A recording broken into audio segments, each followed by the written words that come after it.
So what exactly is the harmonic minor scale? It's not the most common scale to use, but it's definitely beneficial for you to know. Let's check it out.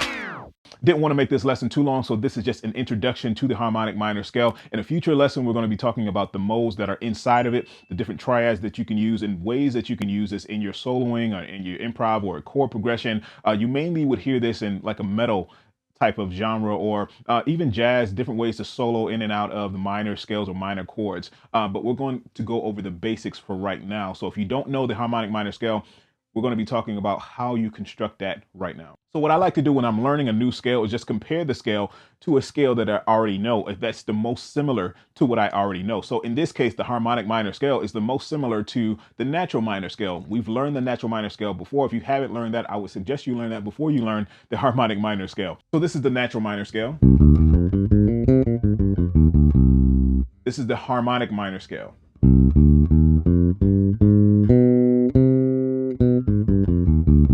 Hear the difference? It's very similar, but one note is off. Okay, so let's figure out what that one note is. Natural minor scale, harmonic minor, all the same. Okay, you're actually playing a natural B instead of that flat B. So let's call out the properties of this scale number wise. So you have 1, 2, flat 3, 4, 5, flat 6, 7, and then you're back home to the 1 or to the tonic. So the fingering for the scale is quite simple. It's going to be very similar to the natural minor scale. So you have 1, 3, 4, 1, 3, 4, 2, 3. Okay, instead of 1, 3. Natural minor scale, 1, 2, 3. Oh wait, 1, 3, 4, 1, 3, 4, 1, 3. That's one way to play it. And then the harmonic minor scale, 1, 3, 4, 1, 3, 4, 2, 3. If you were playing that in a 4-finger pattern, your finger should line up exactly to the frets. So 1, 2, 3, 4, right? You shouldn't have to move or shift at all. And check it out. Notice one thing about this scale, it has a pretty big jump between the 6th note and the 7th note.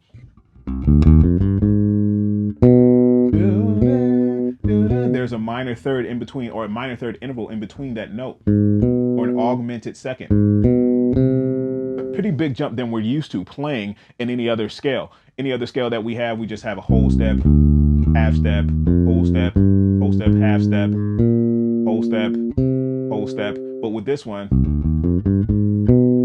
a pretty big jump. So it gives that flavor. That 7th note gives that flavor to that minor sense. So if you're playing like a minor chord, this is used, or the scale is used to be able to add a little bit of flavor to your minor chords when soloing or improvising over that, or even just different lines that you've heard before in the past. I'm sure this sounds familiar. You can do that in the same key or any key, or just playing in an E.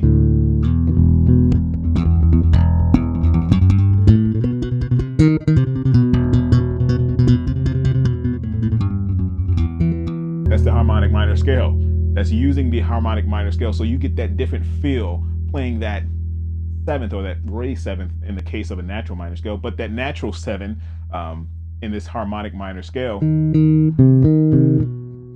give it that flavor. And there's a ton of ways you can utilize this scale, not only just the scale itself, but being able to maneuver around it. And we'll talk about the triads and the arpeggios and the different modes inside of this scale that you can get. And there's going to be some pretty freaky chords and triads and different names of things as well that we haven't talked about. So this is just a very interesting scale, especially because of that interval between the 6th note and the 7th note. And you create some crazy combinations of triads and chords that you can get out of it. So that's the harmonic minor scale in a nutshell. We'll be talking and diving a little bit deeper into this, but I just wanted to give you guys an introduction onto what it was. Make sure your notes are coming out clean, clear, and precise, and I'll see you guys in the next one.